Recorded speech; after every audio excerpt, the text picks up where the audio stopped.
J'ai divorcé avec mon mari il y a 2 ans de cela. Mais depuis quelque temps, on est en train de se revoir. On a eu un enfant. On se revoit partout, dans des chambres, dans des hôtels, dans des appartements, en cachette parce qu'on n'est plus mariés. Et ce qui me fait peur dans tout cela, c'est qu'on est en train de faire tout ce qu'on faisait quand on était mariés. Ça me fait peur parce que je suis une croyante. Il y a ces choses, je ne dois pas le faire tant que je ne suis pas mariée. Mais toutes les choses qu'on faisait côté intimité, on est en train de les refaire et pire même. On dirait que ce que je vis en ce moment est meilleur que ce que je vivais dans le mariage. C'est très grave. Je suis inquiète et j'ai peur parce que je suis une croyante, issue d'une très bonne famille et j'ai des valeurs. Et j'ai un enfant dans ce mariage.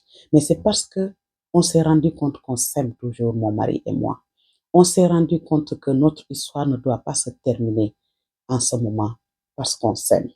Mais malheureusement, en ce moment, on fait des choses qui me font peur. Et puis, j'aimerais que tu me conseilles, Rama. Salut mes amours, comment vous allez? J'espère que vous allez bien. Et même si ça ne va pas, ça va bien aller. Bienvenue sur votre chaîne YouTube Rama Talks. Rama vous parle, Rama mi ngi wax ak yéen. Tout en vous disant merci pour toutes vos prières et vos encouragements. Merci à tous nos abonnés et bienvenue aux nouveaux abonnés. Ici, on parle de tous les aspects qui peuvent nous aider à avoir une bonne évolution dans la société et de tout ce qui peut nous aider à être la meilleure version de nous-mêmes. C'est toujours un immense plaisir de partager avec vous. Cette histoire que vous venez d'entendre, c'est quelque chose de vrai. C'est quelque chose de réel. Et merci à la personne qui m'a fait confiance pour pouvoir parler de sa situation. Parce que comme je vous l'ai dit, je respecte la vie privée des gens. C'est pour cela que je demande toujours permission aux personnes qui se confient à moi de partager leur histoire. Quelque chose que, il se peut que tu connais une personne qui vit cela. Parce qu'il faut savoir que le mariage est quelque chose de complexe. Le mariage est quelque chose de très sérieux. Mais malheureusement, on se rend compte qu'il y a beaucoup de divorces en ce moment. Il y a beaucoup de divorces qui se passent. Et d'habitude, qu'est-ce qu'on te dit? Incompatibilité d'humeur. C'est ça qu'on te dit. Parce que des fois, les gens, même ils se marient ou bien ils divorcent. Après, ils ne peuvent pas te dire pourquoi j'ai divorcé. Parce qu'ils ont été impulsifs. Parce qu'ils ont suivi leur ego. Parce ils ont suivi, par exemple, les familles. Ça aussi, c'est des réalités. Parce que des fois, il y a des personnes qui s'aiment, qui n'ont pas de problème, mais les familles ne sont pas d'accord. Ce sont des choses qui arrivent. Des fois, on suit notre ego. Quelque chose de très grave. Et ça détruit beaucoup, beaucoup de mariages. Suivre son ego. Ça détruit beaucoup de mariages. C'est pour cela, aujourd'hui, j'aimerais qu'on parle du mariage et la vérité dans le mariage. Parce que beaucoup de monde se marie parce qu'ils s'aiment. C'est très bien, parce que c'est l'amour, mais ça ne suffit pas. Beaucoup de personnes se marient parce que tu es beau, tu es belle, c'est bien, mais ça ne suffit pas.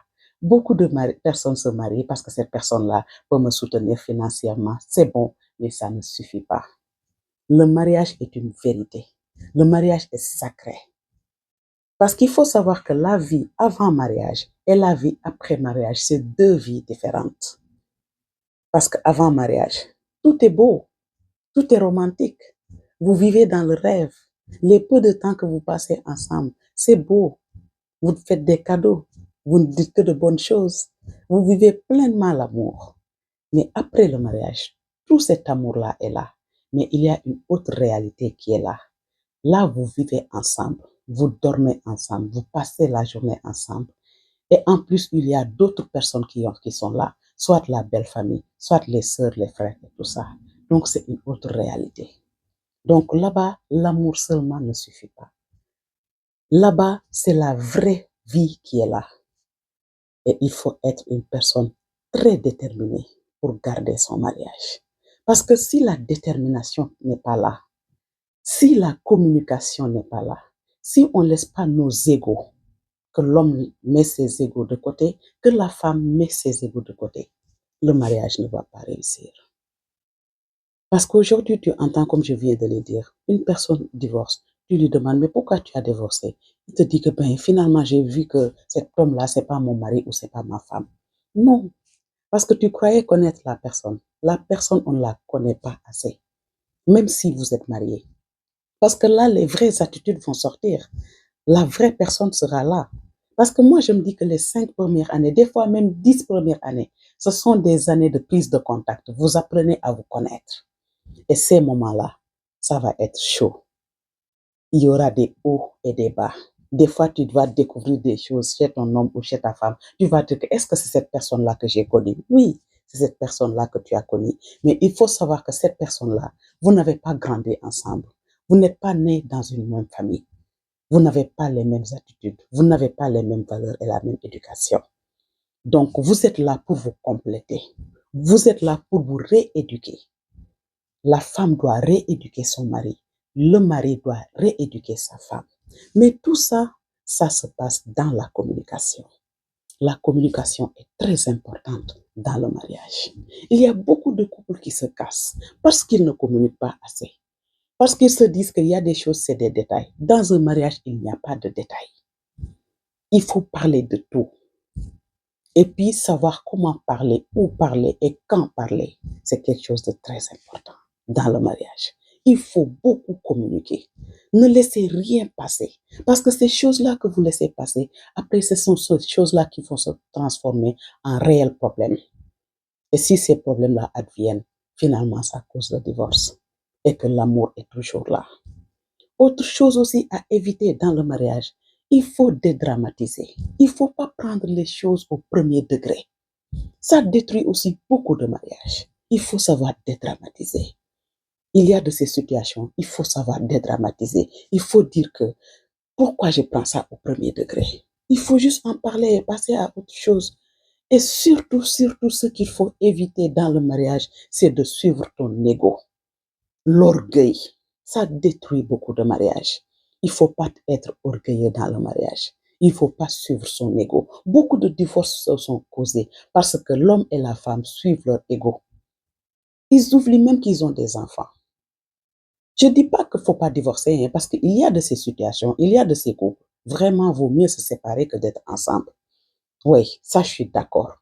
Mais il y a beaucoup de divorces aussi qui se sont passés. C'est par incompatibilité d'humeur. Il faut savoir que même toi, quand tu vis seul, des fois, tu n'es pas content de toi-même. Même quand tu vis seul.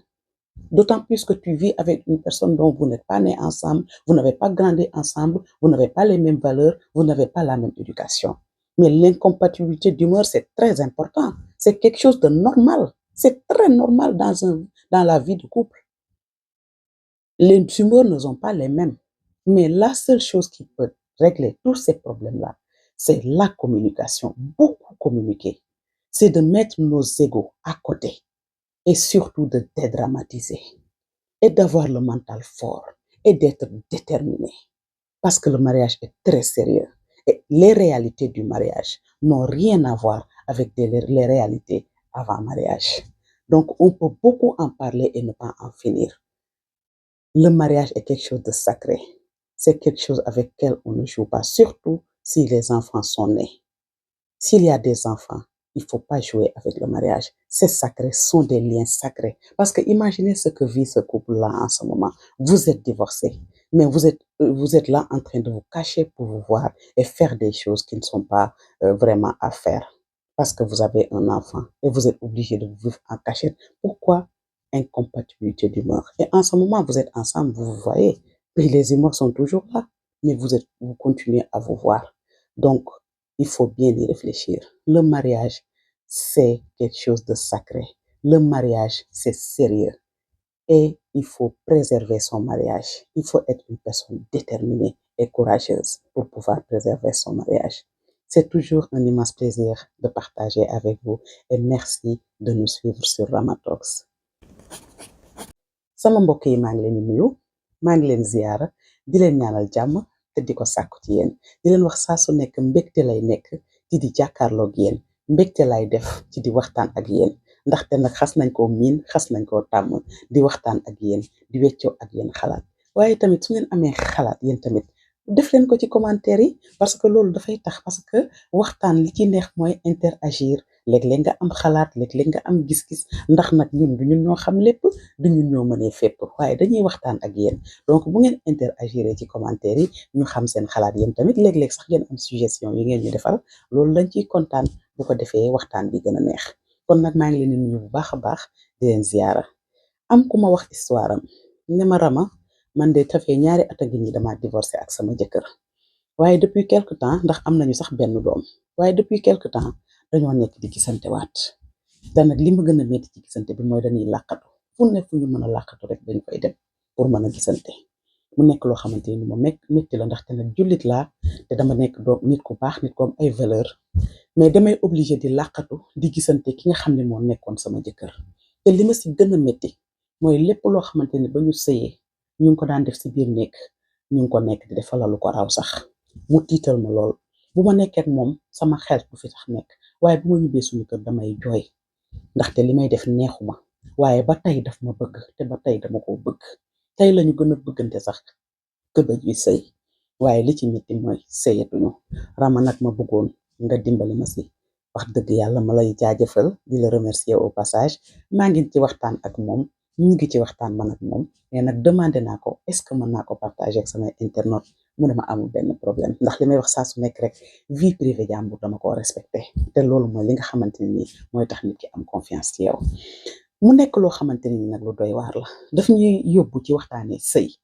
lan mooy sëy lan moo tax ñuy sëy dañuy sëy ndax dañoo taaru dañuy sëy ndax dañoo bëgg sëy dañuy sëy ndax dañoo bëgg ku ñu yor financièrement dañuy sëy ndax dañoo bëggante loolu lépp ci sëy la bokk waaye doyul pour téye sëy sëy dafa nekk loo xamante ni lu sacré la ndax ñaar ñu gisante ba bëggante kenn forcé wu leen mariage forcé am na waaye nag ay cas yu exceptionnel la on parle du cadre général nit ñoo xamante ni dañoo bëggante ànd miinante léeg-léeg at ñaari at ñetti at ça dépend ñu ne dañoo bëggante ñu sëy ñu fay si faratas yàlla ak sunnas Muhammad ñaar ñooñu nag war a ànd nekk ci biir kër mu nekk loo xamante ni sëy dafa nekk loo xamante ni réalité ci lay feeñ dëgg ci lay feeñ ndax doxaan dafa neex doxaan moo dàq loo gis jàmm ji day bare neexalante bi parce que ay moment rek ngeen di gisante ay moment ngeen di nekk donc mbégte rek moo fay am bu amee ay xulo it xulo yu amul solo lay doon waaye dëgg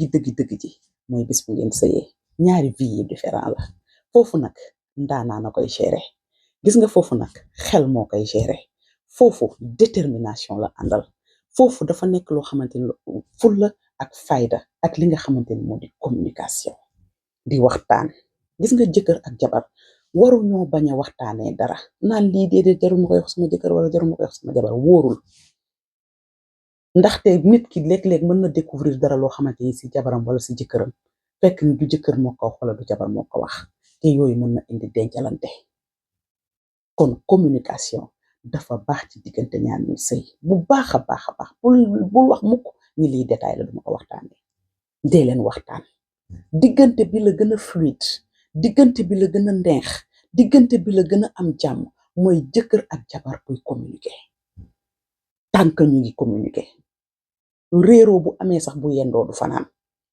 bu réeroo amee sax bu yendoo du fanaan kon nekk na loo xamante ni lu am solo la ci sëy ak leneen li nga xamante ni dafay dëgëral sëy mooy bañ a rëy ci biir sëy baaxul te am na ñoo xam ne sonal na leen lool ci seen dund sax en général sonal na leen mais rawatina ci seen biir néegu sëy am na ñoo xam ne dañoo rëy torop diis gann loolu baaxul ci sëy lu la mën a yàqal sa sëy loolu daf cee bokk nit dangay wàccee sa bopp ci biir sëy du ñàkk fayda déedéet ñàkk loo fayda ki ngay sëyal moom nga bëgg moom moo la bëgg dangeen a tànnante ni àddina di rëy di nit ñi di bare daf la tànn nga tànn ko kon foofu rëy amu ca yoon nañu leen wàccee garde yi nañu leen oyof nañu leen di nangu parce que rëy mooy bañ a nangu léeg-léeg nga tooñ sa jabar wala sa jëkkër tooñ la wala mu leen la ne yow yaa nekkul si yoon bul rëy a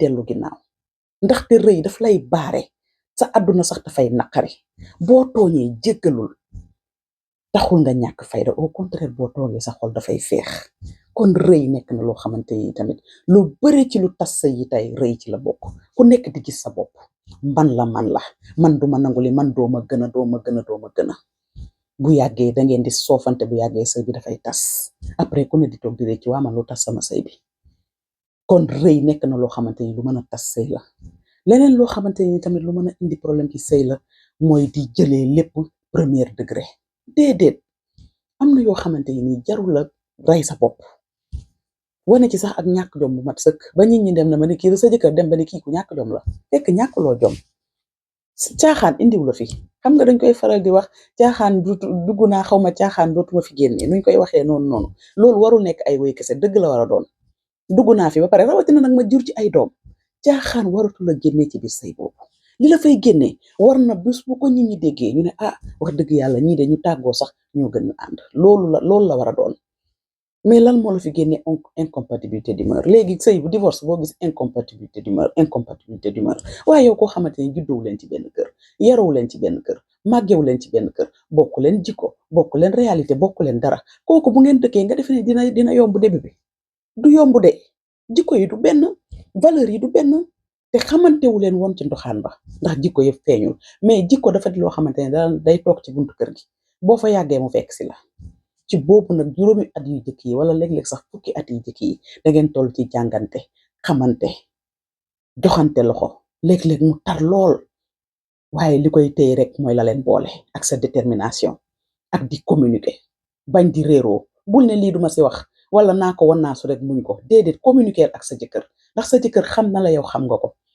la cay dëgg moom dina ko xam la ci dul dëgg moom dina ko xam bul bàyyi benn détail communiquer ak sa jëkkër bu leen kenn gëmloo ni bul di wax ak sa jëkkër wala liy nëbb ko sa jëkkër erreur yu bare mi ngi am ci sëy ndax li ngay nëbb sa jëkkër xamoo bis dina ko dégg te na mu koy déggee est-ce que day méngoo ak na mu amee dëgg dafa nekk lu am solo lu bari mi ngi am ñu naan la yow lii jarul sa jëkkër di ko yëg ndax bu ko yëg déedéet erreur la ndax li ma la wax léegi la mën na am bis mu yëg ko du nañ ko koy nettalee du bokk ak lii dëgg ja amaan na dañ la tooñ fekk ni moom niñ ko koy nettalee day mel ne yow yaa tooñ moom it mu yëg ko ne ah comme waxuma ko man it duma ko wax léegi nag kii commencé dugg nëbbante commencé dugg ndax lan communiqué wu leen kon communication dafa nekk loo xam te ne lu am solo la ci biir sëy ku ko sàggane nga lu rëy ci biir sëy nañuy bàyyi rëy nañuy bàyyi di jël lépp ci ñun lu am rek nga jël ko toog ci mer funki déedéet amul benn sens xoolal kii tey li ko dal moom ak jëkkëram bëggante nañu waaye topp seen jikko parce que loolu la ma wax damaa topp sama jikko léeg-léeg am lu ma kii daal commencé daal am ay yëf léeg-léeg mu mer léeg-léeg ma mer te man dugg na fii génn fii incompatibilité d'humeur loolu la ñuy woowee incompatibilité d'humeur ci ñu def 2 ans yéen demagu leen fenn jaaragu leen fenn gisagu leen dara da ngeen toll ci xamante da ngeen toll ci construction nag boo koy def du yomb léegi tabax bi benn brique par benn bi ngay def waaye bu paree kër gu jekk lay doon kër gu taaru lay doon loolu mooy nekk te mu nekk sëy boo xamante ni dafay neex da ngeen dem gis nga sëy tant que yow ak sa jëkkër demu leen ba mel ni ay doomu bàjjen ak doomu nijaay booba sëy ba neexagul te loolu nag yoon bu gudd la détermination la laaj bëggante la laaj waaye communication bu bari la laaj ak li nga xamante ni nii moom mooy dindi rëy ci biir sëy ku nekkoon ci rëy di jaay fulla ak fayda gis nga ñaar ñu bëggante fulla ak fayda bu bari amu ci yoon